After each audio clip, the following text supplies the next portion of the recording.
सावरकर को लेकर आपको राहुल गांधी का बयान याद होगा कि ये बीजेपी वाले राहुल गांधी और सावरकर जो थे ये तो मनुस्मृति को मानने वाले लोग हैं, ये कहाँ देश के संविधान में यकीन रखते हैं। आज भी कल भी उन्होंने ट्वीट करके यही बोला कि मनुस्मृति में यकीन विश्वास रखने वालों को अम्बेडकर से तो दिक्कत होनी ही है।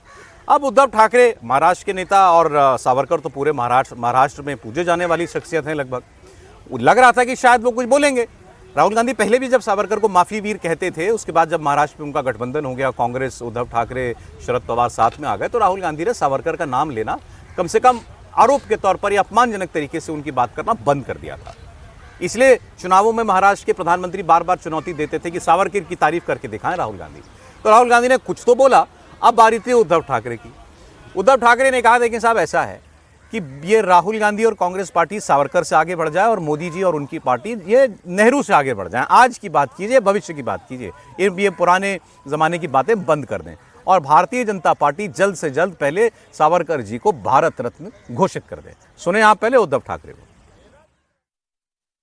मला एक गोष्ट असं वाटते की काँग्रेस असो वा भारतीय जनता पक्ष असो, यांनी आता सावरकर आणि भाजपनी सुद्धा नेहरू बोलणं सोडलं पाहिजे।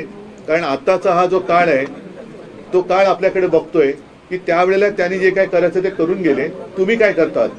त्याच्यामुळे अगदी मोदींनी सुद्धा नेहरूंचं रडगाणं आता बंद करावं आणि काँग्रेसने आता सावरकरांच्या नावाने बोलणं बंद करावं। कारण दोघेही आपापल्या जागी होते। आपण काय करणार आहोत हे लोकांना आता दाखवावं।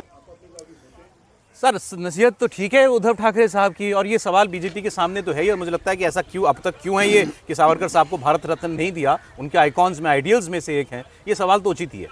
नहीं, उद्धव साहब का सवाल उचित है। पहले राहुल जी की बात करें। राहुल जी बहुत सावरकर को लेकर आलोचना करते रहे, फिर जब महाराष्ट्र के चुनाव हुए तो उन्होंने अब माफी वीर कहना बंद कर दिया। अब सावरकर पर वो मनुस्मृति को लेकर और दूसरी बात को आइडियोलॉजी को लेकर आ गए। ये उद्धव ठाकरे उनके साथ है गठबंधन में, तो अब वो कैसे उसका जवाब देंगे वो अलग है। भारतीय जनता पार्टी के लिए महत्वपूर्ण सवाल हो उद्धव ठाकरे जो उठा रहे हैं कि भाई उनके आइकॉन हैं, तो इतने लोगों को, अभी 6 या 7 लोगों को भारत रत्न दिया इस सरकार ने, मोदी सरकार ने, उसमें सावरकर का नाम नहीं आया। इसका थोड़ा सा बैकग्राउंड मैं बताऊं आपको कि जब अटल बिहारी वाजपेयी सरकार थी तो वाजपेयी जी की सरकार ने वीर सावरकर का नाम भारत रत्न के लिए प्रपोज किया था। अच्छा।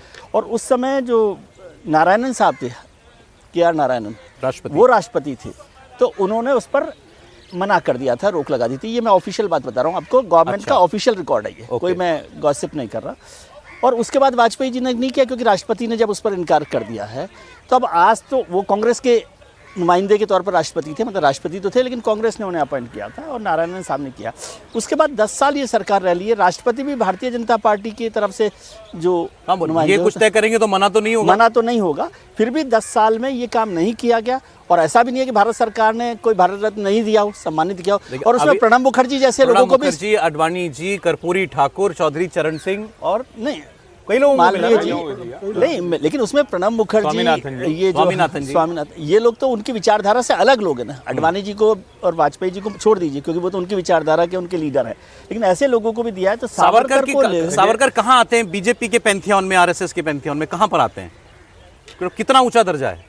मेरे ख्याल से सबसे ऊंचे दर्जे में यदि किसी को नाम लेते हैं तो यदि हेडगेवार और गुरुजी गोलवलकर का नाम ले, उसके अलावा सावरकर का नाम सबसे ज़्यादा इसमें लिया जाता है सम्मान के साथ वहाँ पर भारतीय जनता पार्टी में।